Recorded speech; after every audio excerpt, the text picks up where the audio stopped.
Hello everyone, welcome to my YouTube channel SG Studies. Today we are going to study the chapter of 8th standard civics.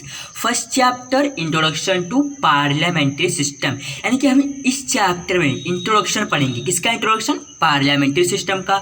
अब आपको पता होगा parliamentary system हमारे India में follow होता है. तो इस पार्लियामेंट्री सिस्टम में होता क्या है, कौन लोग उसमें बैठते हैं, किसका कंट्रोल होता है उस पर, और भी बहुत सारी चीज़ें हम इस चैप्टर में पढ़ने वाले हैं. In this chapter we will learn the machinery और the system of government as given in the Indian constitution. यानी कि इस चैप्टर में हम वो पढ़ेंगे कि किस तरह मशीनरी, ये सिस्टम किस तरह चलता है, पार्लियामेंट्री सिस्टम किस तरह चलता है, क्यों पार्लियामेंट्री सिस्टम को लिया गया, क्यों दूसरा सिस्टम नहीं लिया गया, क्यों हम ब्रिटिश का ही फॉलो कर रहे हैं. ये सारी चीज़ें हम इस चैप्टर में पढ़ेंगे कि हम ब्रिटिश का जो पार्लियामेंट्री सिस्टम चला रही थी वही सिस्टम हमने क्यों अडॉप्ट किया, कुछ रीज़न था इसके पीछे, कुछ रीज़न नहीं था इसके पीछे. हम बेसिक नॉलेज गेन करने वाले हैं. You have thought of this. आपको एक कभी ख्याल आया होगा, क्या ख्याल आया होगा, what is a parliamentary system of government. यानी कि पार्लियामेंट्री सिस्टम ऑफ गवर्नमेंट है क्या, ये भी हम पढ़ेंगे. हमारे जो आगे पढ़ेंगे उसमें जो आगे का जो पैराग्राफ रीड करने वाले उसमें हम इसका मतलब जानेंगे. In India we have prime minister, but why is there no prime minister in the United State of America. आपने देखा होगा कि एक मतलब कोई भी अगर बाहर से अगर कोई भी अमेरिका का बोलता है प्रेसिडेंट आता है तो उसमें अमेरिका का प्रेसिडेंट क्यों आता है, उनका कोई बोलता है ना मेन तो प्राइम मिनिस्टर होता है, तो प्रेसिडेंट क्यों आता है, क्योंकि अमेरिका में मेन प्रेसिडेंट को ही माना जाता है, क्योंकि वहाँ पर प्रेसिडेंटल सिस्टम फॉलो होता है और इंडिया में पार्लियामेंट्री सिस्टम फॉलो होता है. इसके बारे में भी हम आगे पढ़ेंगे कि क्यों वहाँ पर फॉलो होता है, क्यों उन्होंने अडॉप्ट किया वो सारी चीज़ें, और हमने क्यों पार्लियामेंट्री अडॉप्ट किया इसके बारे में भी. What is the differences between parliamentary and presidential system of the government. और आपको पता होगा कि इंडिया को पार्लियामेंट्री सिस्टम ज़्यादा पसंद में आया और यूएसए को प्रेसिडेंटल सिस्टम ज़्यादा पसंद में आया, इसलिए उनके हिसाब से उस राज्य में क्या फॉलो हो सकता है उसे अलाउ करना पड़ता है. इसलिए आपको पता होगा ब्रिटिश जो शासन थी वो भी पहले पार्लियामेंट्री सिस्टम को ही बोलता ना, इंग्लैंड में चलता था, तो इसीलिए उसे इंडिया में भी चालू किया, क्योंकि पीरियड ऑफ रिनाइजेंस था. हमने हमारे जो सेकंड चैप्टर था उसमें या फिर फर्स्ट थर्ड चैप्टर उसमें हमने देखा पीरियड ऑफ रिनाइजेंस. तो उसमें क्या होता था कि जो सारी चीज़ें ब्रिटेन में, इंग्लैंड में या फिर ब्रिटिशर्स के राज्य में हुआ करती थी वही सेम चीज़ कहाँ पर हुआ करती थी, इंडिया में हुआ करती थी. क्यों हुआ करती थी, क्योंकि जो ब्रिटिशर्स थे वो इंग्लैंड में फॉलो करते थे, तो वही सारे जो उनका जो खुद का था वही उन्होंने कहाँ पे फॉलो करना चाहा, इंडिया में, क्योंकि उन्होंने पूरे इंडिया को कैप्चर कर लिया था, इसीलिए उन्होंने पार्लियामेंट्री सिस्टम को अडॉप्ट किया. तो वही इंडियंस को पार्लियामेंट्री सिस्टम जो कॉन्स्टिट्यूएंट असेंबली हुआ था हमारा, उसमें जो हमारे डॉक्टर बाबा साहब अम्बेडकर और फिर हमारे फर्स्ट प्रेसिडेंट डॉक्टर वो सब जो थे डॉक्टर राजेंद्र प्रसाद, उन्होंने इस पार्लियामेंट्री सिस्टम को अच्छा माना, क्योंकि इंडियंस पहले से ही पार्लियामेंट्री सिस्टम से अवगत थी, इसलिए उन्होंने चाहा कि हमें दूसरा अगर प्रेसिडेंटल सिस्टम लेंगे तो इंडियंस को फॉलो करने में बहुत ही कठिनाई होगी, इसीलिए इंडिया ने पार्लियामेंट्री सिस्टम को अपनाया. This question would lead us to conclude that every country has different form of government. यानी कि जो ये क्वेश्चन है ये हमें हमेशा अंदर से आती रहती है, क्योंकि जो गवर्नमेंट का जो सिस्टम होता है वो हर जगह बोलते हैं ना अलग अलग तरीके से होता है. यानी कि यूएसए में कुछ अलग होगा, या फिर इंडिया में कुछ अलग है, चाइना में कुछ अलग है, या फिर ब्रिटेन, फ्रांस, इन सारी जगहों पर अलग अलग पार्लियामेंट्री सिस्टम या फिर प्रेसिडेंटल सिस्टम फॉलो होता है. Before we go to ahead to understand different types of government, यानी कि हम आगे जाने से पहले कि डिफरेंट टाइप ऑफ गवर्नमेंट क्या है वो समझने से पहले let us get information about main branches of government. अब हमें जानना है कि मेन ब्रांचेस क्या है, गवर्नमेंट को संभालता कौन है. क्या प्राइम मिनिस्टर इकलौता संभालता है? नहीं, एग्जीक्यूटिव होते हैं, लेजिस्लेचर होते हैं, जुडिशरी होते हैं, लोकसभा, राज्यसभा, सब मिलकर इस पार्लियामेंट को संभालते हैं, या फिर पार्लियामेंट में जो डिसीजन होता है वो यही लोग करते हैं. अकेला प्राइम मिनिस्टर सारे डिसीजन नहीं ले सकता. अगर बाई चांस जो प्राइम मिनिस्टर है उन्होंने अकेले अपने मन से डिसीजन ले लिया तो जो पीछे के जो लोग हैं राज्यसभा के, लोकसभा के प्रेसिडेंट, इनके सवाल आएंगे कि आपने ये क्यों लिया, हमसे पूछा नहीं पूछा. तो लेजिस्लेचर अपॉइंट करना पड़ता है, सब बैठक होती है मंत्रियों की, तो उसमें बोलते हैं सलाह विमर्श होता है, फिर उसके ऊपर जो सबकी ज़्यादा बोलते हैं ना, ज़्यादा जो मेजॉरिटी होती है वही जो लॉ होता है उसे इम्प्लीमेंट किया जाता है। The function of legislature is to make laws. अब लेजिस्लेचर, आपको पता है लेजिस्लेचर कौन होते हैं? लोकसभा, राज्यसभा और प्रेसिडेंट। इससे क्या कहा, लेजिस्लेचर कहा जाता है। क्या कहा जाता है? लेजिस्लेचर। द एग्जीक्यूटिव अब जो लेजिस्लेचर होते हैं वही क्या करते हैं? लॉस बनाते हैं। क्या करते हैं? लॉस बनाते हैं। लेजिस्लेचर मेक्स लॉ, यहाँ पर लिखा हुआ है legislature is to make law. क्या फंक्शन है लेजिस्लेचर का? कि वो लॉ बनाते हैं कि इंडिया में किस तरह लॉ होना चाहिए। ऐसा नहीं है कि बाबा साहब अम्बेडकर ने जो लॉ बनाया अभी तक वही फॉलो हो रहा है, उसके बाद भी बहुत सारे लॉस बनाए गए हैं। The executive implements the law and judiciary provide justice. अब जो सेंट्रल जो हमारा पार्लियामेंट्री सिस्टम है, जो सेंट्रल पार्लियामेंट्री सिस्टम है, उसे 3 पार्ट में डिवाइड किया गया है। 3 पार्ट में डिवाइड किया गया है। तो पहला आता है हमारा लेजिस्लेचर। क्या आता है? लेजिस्लेचर आता है। और दूसरा आता है एग्जीक्यूटिव। क्या आता है? एग्जीक्यूटिव। और फिर उसके बाद जुडिशरी। क्या आता है? जुडिशरी। तो ये 3 लोग मिलकर इस पार्लियामेंट्री को संभालते हैं। तो अभी देखेंगे लेजिस्लेचर में कौन आता है, या फिर एग्जीक्यूटिव में कौन आता है, और या फिर जुडिशरी में कौन कौन आते हैं, किस तरह संभालते हैं। The function of this organs. अब देखते हैं इनके जो फंक्शन है वो किस तरह, ये किस तरह अपना ऑर्गन, इनका ब्रांचेस किस तरह हर जगह पे स्प्रेड करके रखा है। Their jurisdiction and limitation on the power and the interrelationship between this organs are decided by the constitution. यानी कि अगर जो ये 3 लोग पावर में है, कौन? एग्जीक्यूटिव, लेजिस्लेचर और जुडिशरी, ये 3 लोग पावर में है। पर ये क्या खुद के मन से, मतलब खुद के मन से तो करते हैं, पर क्या कुछ इनके ऊपर नियम भी होता है? क्या अगर इन लोगों ने कुछ गलत किया तो इनके ऊपर कुछ कार्रवाई नहीं होती? इनके ऊपर कार्रवाई होती है, क्योंकि अगर जो कॉन्स्टिट्यूशन है उसमें बहुत सारे लॉस लिखे कि किस तरह आप डिसीजन बना सकते हैं, किस तरह लॉ बना सकते हैं, तो उसके ऊपर उसमें लिखा हुआ है, किसमें? कॉन्स्टिट्यूशन में। तो अगर इन लोगों ने उसको उल्लंघन करना चाहा, मतलब उसके बोलते हैं आउट जाने की कोशिश की, तो इनके ऊपर केस दर्ज किया जा सकता है। क्योंकि जो अगर ये भी कुछ भी काम कर रहे तो इन्हें कॉन्स्टिट्यूशन के दायरे में रहकर करना पड़ेगा। It is the nature of their interrelationship that determines the system of government adopt in a particular country. अभी कंट्री के ऊपर निर्भर करता है। क्या कंट्री के ऊपर निर्भर करता है? कि उन्हें प्रेसिडेंशियल सिस्टम लेना है कि पार्लियामेंट्री सिस्टम लेना है, किस तरह उनको लॉ फॉर्म करना है, वो कंट्री के ऊपर निर्भर करता है, उनके कॉन्स्टिट्यूशन के ऊपर निर्भर करता है। There are 2 main types of government system that are followed, parliamentary system and presidential system. अब आपको पता है जो हमारा वर्ल्ड है उसमें खास 2 टाइप्स के सिस्टम चलते हैं पूरे विश्व में। अलग अलग कंट्री, या तो कोई भी कंट्री हो, या तो पार्लियामेंट्री सिस्टम फॉलो करेगी या तो प्रेसिडेंशियल सिस्टम फॉलो करेगी। तो यही 2 मेन सिस्टम पाए जाते हैं जो सारे गवर्नमेंट फॉलो करते हैं। तो पहले देखते हैं पार्लियामेंट्री सिस्टम क्या है। पार्लियामेंट्री सिस्टम क्या है? Parliamentary system of government. Parliamentary system of government. तो the parliamentary system of government develop primarily in England. अब आपको पता होगा जो पार्लियामेंट्री सिस्टम है सबसे पहले कहाँ पे स्टार्ट हुआ? कहाँ पे स्टार्ट हुआ? इंग्लैंड में स्टार्ट हुआ, यानी कि यूरोप जो ब्रिटेन, फ्रांस, ये सब यूरोप में, तो वहाँ पर ही पहले स्टार्ट हुआ। तो वही जो उसी का जो जो ब्रिटिशर्स ने हम पे राज किया, तो उन्होंने भी पार्लियामेंट्री सिस्टम इंडिया में अडॉप्ट किया। The English constitution is unwritten constitution. अब जो इंग्लिश कॉन्स्टिट्यूशन थी ये कहीं पे लिखी नहीं थी, सबको पता था कि अगर ऐसा कुछ माहौल आता है तो हमें ये लॉस अपनाना चाहिए, अगर कोई इनजस्टिस होता है तो हमें ये लॉ अपनाना चाहिए। ऐसा मतलब उनका कहीं पर लिखा हुआ कुछ कॉन्स्टिट्यूशन नहीं था, उनका अनरिटन था। उनको खाली मन में याद था कि इस समय पे इस तरह करना चाहिए।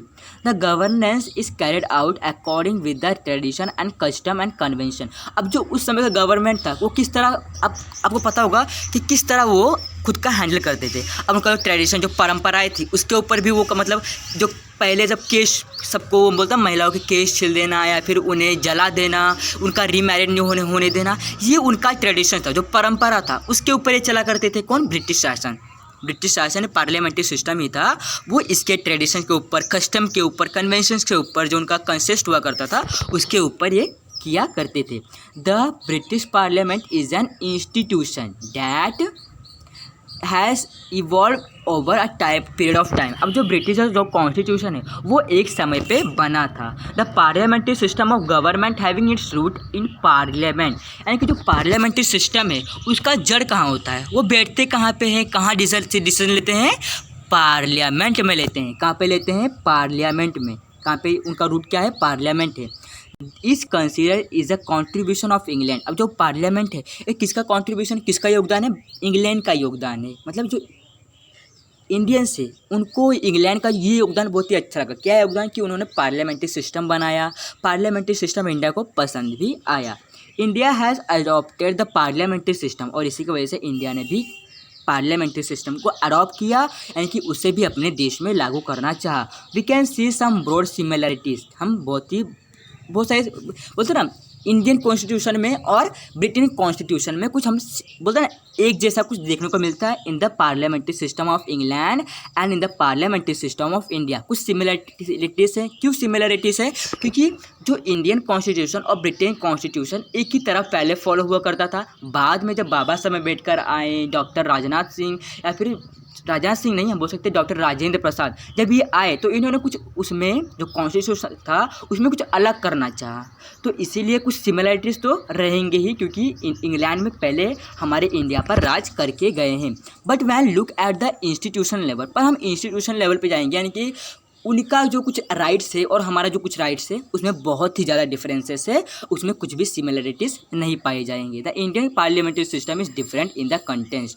अब जो इंडियन पार्लियामेंट्री सिस्टम है वो हम बोल सकते हैं उनका भाग में, या फिर जो दफ़ा 304 फिर 506, इसमें बहुत ही ज़्यादा डिफरेंसेस आता है। पर कुछ जो लॉस है उसमें सिमिलरिटीज़ आती हैं, मतलब एक जैसा होता है। पर जो कुछ दफ़ा 204, 6, इसमें सब डिफरेंसेस आते हैं, यानी कि अलग अलग होता है सब। Let us understand the characteristics of the Indian Parliament system of government in India। यानी कि अब हम कुछ देखते हैं कि किस तरह कैरेक्टरिस्टिक है इंडियन पार्लियामेंट्री सिस्टम, किस तरह वो लोग चलाते हैं पार्लियामेंट्री सिस्टम को। कौन लोग? लेजिस्लेचर, एक्सिक्यूटिव और जुडिशरी किस तरह चलाते हैं। तो आपको पता होगा जो लेजिस्लेचर वो क्या करते हैं? लॉ को बनाते हैं। क्या करते हैं? वो लॉस बनाते हैं। कौन? लेजिस्लेचर, यानी कि राज्यसभा, लोकसभा और प्रेसिडेंट, ये 3 लोग मिलकर लॉस बनाते हैं। और जो एक्सिक्यूटिव होते हैं, अब आपको पता होगा एक्सिक्यूटिव कौन होता है? जो आपको पता है नरेंद्र मोदी, हमारे फर्स्ट जो अभी के प्राइम मिनिस्टर हैं वो नरेंद्र मोदी जी हैं। तो उनके कुछ एक्सिक्यूटिव, यानी कि काउंसिल ऑफ मिनिस्टर, उन्हें एक्सिक्यूटिव कहा जाता है। तो उन लोगों का काम क्या होता है? उन लोगों का काम कि वो जो लॉस लेजिस्लेचर ने बनाया है, जो प्रेसिडेंट, राज्यसभा, लोकसभा जो उन लोगों ने बनाया है उससे इम्प्लीमेंट करना, यानी कि उससे लेकर जो लॉस बनाए गए हैं उससे मतलब राज्य जो हमारा कंट्री है उस पर लगाना, उस पर लागू करना किसका काम होता है? एक्सिक्यूटिव काउंसिल ऑफ मिनिस्टर या फिर नरेंद्र मोदी जी का काम होता है कि जो वो लॉस बनाए गए हैं उसे इंडिया पर लागू किया जाए। और जो इंडिया पर अगर लागू किया गया उसमें कुछ बोलते हैं ना, अगर वो लागू करने के बाद जो लॉस है, बाई चांस आप समझ लो कि पुलिस स्टेशन का लॉ है कि कुछ अलग अलग लॉस बनाए जाते हैं, तो उसमें अगर कुछ कमियां आई, अगर पीपल्स को कुछ प्रॉब्लम हो रहा है उस लॉ के दौरान कुछ पीपल्स को प्रॉब्लम हो रहा है, तो अगर उस लॉस में कुछ प्रॉब्लम है तो किसके पास जाएंगे? जुडिशरी, यानी कि जस्टिस के लिए कि हमें ये लॉस पसंद नहीं आ रहा है, इसके जरिए हमारे साथ अन्याय हो रहा है, तो वो ज्यूरिसडिक्शन के पास जाएंगे, यानी कि जस्टिस प्रोवाइड करने के लिए ज्यूडिशरी कमेटी के पास जाएंगे। तो ज्यूडिशरी कमेटी का काम होता है कि सबको जस्टिस देना, अगर वो लॉ सही है तो उसे रखना, अगर लॉ बेकार है तो उसे हटा देना, यह ज्यूरिसडिक्शन का काम होता है। तो यही 3 लोग, लेजिस्लेचर, जो एक्सिक्यूटिव और जुडिशरी, ये 3 लोग हमारे सेंट्रल पार्लियामेंट्री सिस्टम को सेंट्रल गवर्नमेंट को चलाते हैं। The parliamentary system is a system of governance, यानी कि एक पार्लियामेंट्री सिस्टम है, ये गवर्नेंस यानी कि गवर्नमेंट को चलाने का तरीका है। क्या? Parliamentary system. The legislature of the central government is known as parliament. अब जो सेंट्रल गवर्नमेंट के जो लेजिस्लेचर हैं, लोकसभा, राज्यसभा और प्रेसिडेंट। अब लोकसभा में प्राइम मिनिस्टर भी आएंगे, और तो उसमें यही लोग, इन्हें पार्लियामेंट कहा जाता है, क्योंकि यही 3 लोग, प्रेसिडेंट, लोकसभा और राज्यसभा, यही 3 लोग पार्लियामेंट में बैठते हैं। The Indian parliament is compose of president, Lok Sabha and Rajya Sabha. जैसे मैंने आपको बताया कि इंडियन पार्लियामेंट में कौन लोग बैठते हैं? प्रेसिडेंट, लोकसभा और राज्यसभा। तो इन्हीं से कंपोज होकर क्या बनता है? इंडियन पार्लियामेंट इज कंपोज, इसे इंडियन पार्लियामेंट कहा जाता है। Members of Lok Sabha are directly elected by people. अब जो लोकसभा के जो मेंबर्स है यानी कि जो लोकसभा आप मान सकते हो, लोकसभा ऐसे नरेंद्र मोदी जी या फिर जो उनके काउंसिल ऑफ मिनिस्टर हैं या फिर जो कोई और भी उसमें हिस्सा लेते हैं, जो लोकसभा में आता है, तो वो क्या होता है, डायरेक्टली इलेक्ट होते हैं। किनके? पीपल्स के जरिए डायरेक्टली इलेक्ट होते हैं, यानी कि उन्हें सबके पास नहीं जाना पड़ता कि हमें वोट दो, यानी कि उनके जो कुछ लोग होते हैं नीचे के, उन्हें जाना पड़ता है। यानी कि जो लोकसभा के जो लोग होते हैं वो डायरेक्टली बोलते हैं ना, इलेक्ट हो जाते हैं पीपल्स के जरिए। The number of members in the house is fix. अब जो लोकसभा के जो मेंबर्स होते हैं वो फिक्स होते हैं। अभी उनकी मृत्यु के बाद ही उस पर कोई और जा सकता है, उसके पहले वहाँ पर नहीं जा सकता, क्योंकि मेंबर्स वहाँ के एकदम फिक्स रहते हैं, उन्हें हटाया नहीं जा सकता। अगर कुछ बोलते हैं ना, गलत काम किया या फिर कुछ अलग काम किया, तो उसके जरिए हटाया जा सकता है। The election to the Lok Sabha are held at regular intervals. अब जो इलेक्शन है लोकसभा का जो होता है वो हर 5 साल में होता है। रेगुलर जो इंटरवल्स है उनका हर 5 साल में हुआ करता है। राज्यसभा का हर 6 साल में होता है। All political parties contest this election. अब जो हर पॉलिटिकल पार्टी है, इसे बोलते हैं ना सत्यवादी पार्टी, क्या समाजवादी पार्टी, या फिर बोलते हैं कांग्रेस, या फिर भाजपा, और ये बहुत सारे हैं, ये 3 लोग और ये बहुत सारे जो लोग होते हैं, इस जो इलेक्शन होता है इसमें खुद का प्रस्ताव दे सकते हैं, खुद भी खड़े हो सकते हैं। ऐसा नहीं कि कोई सामान्य जनता नहीं खड़ी हो सकती, जिसका मन हो वो जाके खड़े हो जाए उस पर, उनके ऊपर बोलते हैं ना जिम्मेदारी भी आ जाती है। The party which gets more than half of seats is considered as the majority party. अब कोई भी पार्टी, अगर समझ लो 3-4 पार्टियाँ हैं, तो हर एक को हाफ से ज़्यादा होना चाहिए। तो हाफ से ज़्यादा हर एक को तो नहीं मिल सकता, कुछ लोग को ही मिलेगा।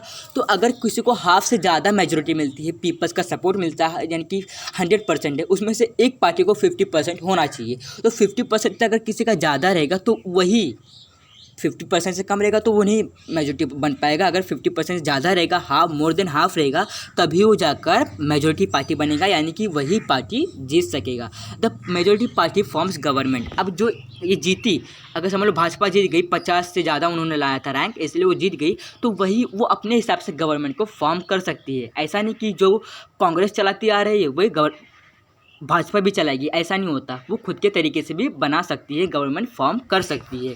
अगर उन्हें कुछ उसमें बोलते हैं ना कुछ गलत लग रहा है, उसमें कांग्रेस वाले में कुछ गलत लग रहा होगा, तो भाजपा अपने तरीके से दूसरा गवर्नमेंट फॉर्म कर सकती है। पर अकॉर्डिंग टू कॉन्स्टिट्यूशन के दायरे में रहकर ही दूसरा गवर्नमेंट फॉर्म करना है। Sometimes when no party gets clear majority. कभी कभी ऐसा होता है ना कि ज़रूरी थोड़ी ना सबको 50% से आगे मिल जाए, ऐसा ना होता है। ऐसा समझ लो 100%, तो किसी को 25 आया, किसी को 25 आया, किसी को 26 आया, किसी को 24 आया, तो किसी को भी क्या हाफ से ज़्यादा मिला, किसी को भी हाफ से ज़्यादा मिला, 50% से किसी को ज़्यादा मिला नहीं मिला। तो इसमें कुछ पार्टीज़ जो होते हैं 25%, 26%, अगर कुछ पार्टीज़ जो होते हैं 2 पार्टीज़ वो साथ में रह जाते हैं। Some parties together form a majority and they can establish government. अब किसी को क्लियर मेजोरिटी नहीं मिलती, तो इसीलिए 2 पार्टी, समझ लो भाजपा और समाजवादी पार्टी, समझ लो साथ में आ गई, तो वो अपनी तरीके से गवर्नमेंट फॉर्म कर सकती है। क्योंकि अगर दोनों का 25 और 26 को मिलाया जाए तो 51 से हो जाता है, 51 यानी कि मोर देन हाफ हो जाता है, तो वो मेजोरिटी पार्टी बन सकती है। तो वही एक साथ आ जाते हैं, क्योंकि उन्हें डर लगा रहता है कि अगर दूसरे पार्टी से ना आ जाए, इसलिए वो कोलिशन गवर्नमेंट। तो इसी को क्या कहता है, kind of government is known as coalition government. अगर जो 2 पार्टीज अगर मेजोरिटी में आती है, दोनों अपने तरीके से बोलते हैं ना गवर्नमेंट बनाने की कोशिश करती है, तो उसे क्या कहा जाता है, कोलिशन गवर्नमेंट कहा जाता है। क्योंकि उस समय 2 पार्टी आ जाती है, उसे कोलिशन गवर्नमेंट कहा जाता है। आपको एग्जाम में क्वेश्चन पूछा जा सकता है। In this way candidates directly elected by the people became member of legislature and party in majority gets chance to form the government. और इसी के चलते जो ये वे है, जो ये रास्ता है, इसी में अगर कोई जाता है और वो अगर लेजिस्लेचर डायरेक्टली इलेक्ट हुआ, तो जाहिर सी बात है लेजिस्लेचर का मेंबर बन जाएगा। तो अगर वो लेजिस्लेचर का मेंबर बन गया तो लोकसभा, राज्यसभा और प्रेसिडेंट के दायरे में आ जाएगा, यानी कि लेजिस्लेचर के दायरे में आ जाएगा। तो वो अपने हिसाब से बोलते हैं ना, अगर मेजोरिटी पार्टी है तो अपने हिसाब से गवर्नमेंट बना सकती है अंडर द कॉन्स्टिट्यूशन के दायरे में रहकर। अब देखते हैं the leader of majority party becomes the prime minister. अब जो मेजोरिटी पार्टी है उसमें से जाहिर सी बात है समाजवादी पार्टी और भाजपा की पार्टी, अगर दोनों ने एक साथ कोलिशन गवर्नमेंट बनाया तो उसमें से 2 लीडर होंगे, एक भाजपा का, एक समाजवादी पार्टी का, तो 2 लीडर रहेंगे। कितने लीडर, 2 लीडर। या फिर भाजपा ही छोड़ो, भाजपा के अगर 2 भी हो सकते हैं कि 2 भाजपा की तरफ से 2 लोग भी लड़ते हो तो वो कोalition गवर्नमेंट बना सकते हैं। समाजवादी की पार्टी से 2 लोग लड़ते तो वो कोalition गवर्नमेंट बना सकते हैं। ऐसा नहीं कि भाजपा और समाजवादी बनेगी, भाजपा भी बना सकती है कोalition गवर्नमेंट। तो उसमें अगर कोई मेजोरिटी होता है कि कोई एक लीडर होता है, तो वो जो लीडर होता है उसमें से कोई भी जो एक लीडर होता है, सपोर्ट तो पीपल्स का होता है पर उसमें एक लीडर होता है, तो वो आगे चलकर क्या बनता है, अगर वो उस मेजोरिटी पार्टी में जीतता है तो उसे प्राइम मिनिस्टर बनाया जाता है, बिकेम द प्राइम मिनिस्टर। यानी कि उस मेजोरिटी का जो लीडर रहेगा तो उससे प्राइम मिनिस्टर बनाया जाता है। या फिर कोई लड़की हो फिर कोई लड़का हो, ही और she select candidates of minister of position. अब जो उनके जो नीचे लोग रहते हैं वो आपको पता होगा कोई भी बिना वजह किसी के पीछे नहीं जाएगा, कोई भी बिना वजह किसी के पीछे नहीं जाएगा। तो आपको पता होगा जो अगर प्राइम मिनिस्टर खड़ा होता है तो उसके पीछे बहुत सारे लोग होते हैं। तो उनका क्या मतलब होता है कि अगर हमारी जो पार्टी वो जीत जाएगी तो जो प्रेसिडेंट है, जो प्राइम मिनिस्टर, सब प्रेसिडेंट का बात ही अलग है, प्राइम मिनिस्टर जो है वो हमें अपने अंदर ले लेगा, यानी कि हमें भी कुछ दे देगा, हमें कुछ विधायक का पोस्ट दे देगा या फिर कुछ मिनिस्ट्री का पोस्ट दे देगा। इसलिए इन लोग उनके पीछे लगे रहते हैं। तो अब प्राइम मिनिस्टर के ऊपर हो जाता है, जो लीडर है वो प्राइम मिनिस्टर बन गया, तो उसके ऊपर है कि किन किन लोगों को उनका मिनिस्ट्री करना है, किन्हें विधायक बनाना है, वो उसके ऊपर आ जाता है कि किन्हें बनाना है। कि उसको भी पता होता है किन्होंने मुझे सपोर्ट किया, किन्होंने मुझे सपोर्ट नहीं किया। तो प्राइम मिनिस्टर जैसे हमारे नरेंद्र मोदी जी हैं, उन्हें जिन्होंने भी सपोर्ट किया होगा, जो उनके पीछे रात दिन लगे रहे होंगे, उन्हें ही मिनिस्ट्री बनाया गया होगा बाय दी नरेंद्र मोदी जी। अब देखते हैं prime minister and council of ministers chosen by prime minister together forms executive. यानी कि जो प्राइम मिनिस्टर होते हैं, जो काउंसिल ऑफ मिनिस्टर होते हैं, जब ये साथ में आते हैं, काउंसिल ऑफ मिनिस्टर यानी कि एग्जीक्यूटिव या फिर प्राइम मिनिस्टर, तो इसे जो प्राइम मिनिस्टर और council of minister, prime minister जो लीडर था और काउंसिल ऑफ मिनिस्टर जो उनके पीछे लगे थे, प्राइम मिनिस्टर को जो जिताने की कोशिश कर रहे थे, तो उन्हें काउंसिल ऑफ मिनिस्टर कहा जाता है। तो ये दोनों को कहा जाता है एग्जीक्यूटिव कहा जाता है। क्या कहा जाता है? एग्जीक्यूटिव कहा जाता है। In the parliamentary system of government, जो पार्लियामेंट्री सिस्टम ऑफ गवर्नमेंट है उसमें इन्हें एग्जीक्यूटिव कहा जाता है। In the parliamentary system the executive has a dual responsibility. अब जो एग्जीक्यूटिव होती है उसकी 2 रिस्पॉन्सिबिलिटी होती है। अब आपको लगेगा 2 रिस्पॉन्सिबिलिटी कैसी, या एग्जीक्यूटिव तो अलग है, पर आपको ये भी पता होगा कि as an executive they have implement law. अब जो एग्जीक्यूटिव है उनका क्या कार्य है, तो कि उनका कार्य क्या होता है कि उन्हें लॉस को इम्प्लीमेंट करना है जांच पड़ताल के बाद। कि जांच पड़ताल हो गया, लेजिस्लेचर ने लॉस भेजा तो उसे जांच पड़ताल के बाद उसे इम्प्लीमेंट करने की जिम्मेदारी एग्जीक्यूटिव की होती है। यानी कि काउंसिल ऑफ मिनिस्टर और प्राइम मिनिस्टर का कार्य होता है कि लॉस को इम्प्लीमेंट करना है, यानी कि लागू करना है इंडिया के ऊपर। एज दे आर, और इनका पहला हो गया कि आपने सुना ना कि 2 रिस्पॉन्सिबिलिटी होती है एग्जीक्यूटिव की, तो पहला इम्प्लीमेंट लो और दूसरा as they are members of legislature. अब आपको पता होगा कि लोकसभा में प्राइम मिनिस्टर भी होंगे, तो वो भी एग्जीक्यूटिव की भी है और लेजिस्लेचर की भी है। तो इनकी 2 रिस्पॉन्सिबिलिटी हो जाती है, क्योंकि रिस्पॉन्सिबिलिटी आपको लेजिस्लेचर की भी फुलफिल करनी होगी और एग्जीक्यूटिव की भी फुलफिल करनी होगी। क्योंकि जो प्राइम मिनिस्टर होता है वो लेजिस्लेचर में, लोकसभा में जाता है, और जो प्राइम मिनिस्टर वो एग्जीक्यूटिव में प्राइम मिनिस्टर का भी जो कार्य होता है वो निभाता है। तो इसकी 2 रिस्पॉन्सिबिलिटी हो जाती है। The prime minister and the council of minister is responsible to the legislature for all their actions and policies. अब जो प्राइम मिनिस्टर से या फिर काउंसिल ऑफ जो मिनिस्टर्स है ये जीत गए, पर ऐसा नहीं कि ये पूरे इंडिया को जीत गए, इंडिया के ऊपर अपने मर्जी से चलाएंगे, ऐसा नहीं होता। ये जीते हैं पर इन्हें भी किसके अंडर रहना पड़ता है? लेजिस्लेचर के अंडर रहना पड़ता है, प्रेसिडेंट के अंडर रहना पड़ता है। जो लोकसभा है या फिर जो राज्यसभा है जो संभालते हैं लोगों को, या फिर जो चीफ मिनिस्टर है से इनके अंदर, यानी बोलते हैं ना, कोऑपरेट करना पड़ता है, इनके अंडर इन्हें काम करना पड़ता है कि इन्हें एग्जीक्यूटिव को, प्राइम मिनिस्टर और काउंसिल ऑफ मिनिस्टर को लेजिस्लेचर के अंदर काम करना पड़ता है। क्योंकि अगर कुछ भी एक्शंस ले रहे हैं, कुछ भी पॉलिसीज ला रहे हैं, इसे भी नोटबंदी का हुआ था, तो ऐसा नहीं कि प्राइम मिनिस्टर ने अपने मर्जी से पूरा नोटबंदी करवा दिया, बल्कि उसके ऊपर लेजिस्लेचर का भी, यानी कि राज्यसभा, लोकसभा, प्रेसिडेंट, सबका प्रस्ताव आया होगा। किसी को अच्छा लगा होगा, किसी को नहीं अच्छा लगा होगा। जब ज़्यादा मेजोरिटी आती है तो उससे ही इम्प्लीमेंट किया जाता है, यानी कि उसे ही लागू किया जाता है। तो प्राइम मिनिस्टर अकेला सब कुछ नहीं संभाल सकता, इसलिए बहुत सारे लोग उसके साथ हुआ करते हैं। It means the council of minister has to work with the legislature. इसका मतलब ये है कि काउंसिल ऑफ मिनिस्टर या फिर प्राइम मिनिस्टर को लेजिस्लेचर के साथ ही काम करना पड़ता है। It is for this reason the parliamentary system is known as responsibility system of government. और इसी की वजह से जो पार्लियामेंट्री सिस्टम है उसे रिस्पॉन्सिबल सिस्टम भी कहा जाता है, क्योंकि वो जवाबदार है कि अगर कुछ भी करती है, कुछ भी रिस्पॉन्सिबिलिटी लेती है तो उसके लिए वो रिस्पॉन्सिबल होता है। कुछ भी अगर इंडिया में कार्य होता है तो आप किससे रिस्पॉन्सिबल करोगे?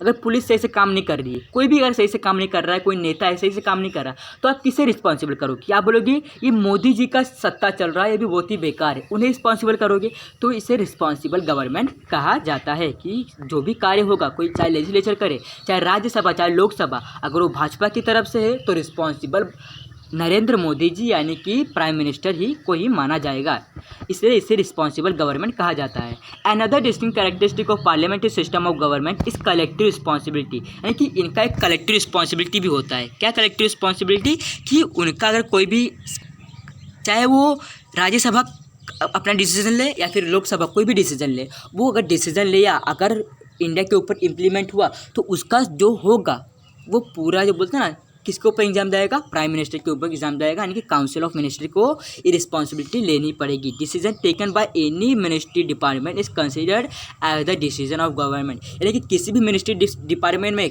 अगर कोई भी डिसीजन लिया जाए तो वो डिसीजन किसका होगा? गवर्नमेंट का डिसीजन होगा। The entire council of ministry is responsible for the decision. Entire council यानी कि हर लोग जो भाजपा के साथ थे वो पूरा जो डिसीजन हुआ वो उसके ऊपर रिस्पॉन्सिबल रहेंगे, क्योंकि जो ये हो रहा है सब, अगर कोई भी लॉ इम्प्लीमेंट होगा तो जाहिर सी बात सबके अंडर ही होगा, किसी से अलग नहीं होगा, तो रिस्पॉन्सिबिलिटी भी सबके ऊपर आएगी। Will see the example how the principle of collective responsibility is brought into practice. और इसके बारे में जो कलेक्टिव रिस्पॉन्सिबिलिटी है इसके बारे में नेक्स्ट चैप्टर में बहुत ही अच्छे से बताया है, उसमें हम आपको बता देंगे। In the parliamentary system the executive is dependent upon confidence of legislature in them, लेकिन जो पार्लियामेंट्री सिस्टम है उसमें एक्सिक्यूटिव यानी कि प्राइम मिनिस्टर या फिर जो काउंसिल ऑफ मिनिस्टर्स हैं वो किसके ऊपर मतलब किसके भरोसे रहते हैं? लेजिस्लेचर के भरोसे रहते हैं, यानी कि बोलते हैं ना विश्वास का मामला होता है इसमें, कि विश्वास के ऊपर टिका होता है government.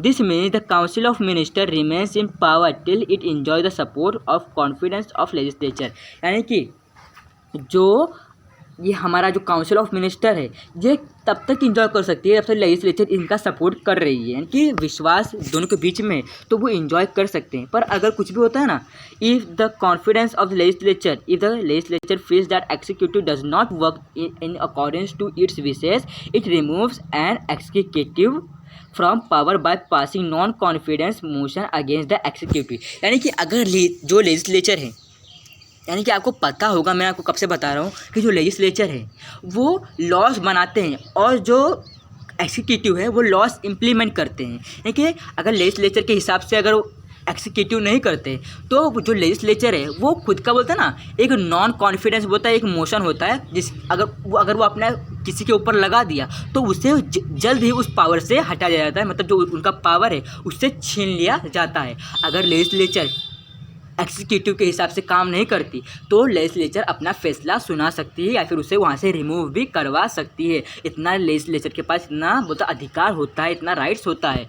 No confidence motion is an executive tool of keeping the check over the executive. अब जो ये एक्सिक्यूटिव चला रही है, पूरा गवर्नमेंट एक्सिक्यूटिव चलाती है, पूरा ज़्यादातर निर्भर एक्सिक्यूटिव यानी कि प्राइम मिनिस्टर के ऊपर होता है, तो लेजिस्लेचर कुछ भी कर नहीं सकते। पर लेजिस्लेचर का इतना मानना है कि वो नॉन कॉन्फिडेंस यानी कि नॉन कॉन्फिडेंस ये जो लॉ है ये पास कर सकते हैं, जिसके चलते अगर एक्सिक्यूटिव सही से काम नहीं कर रही है तो उन्हें हटाया भी जा सकता है। इतना राइट्स लेजिस्लेचर के पास होता है, यानी कि प्रेसिडेंट या फिर लोकसभा राज्यसभा के पास इतना राइट्स होता है।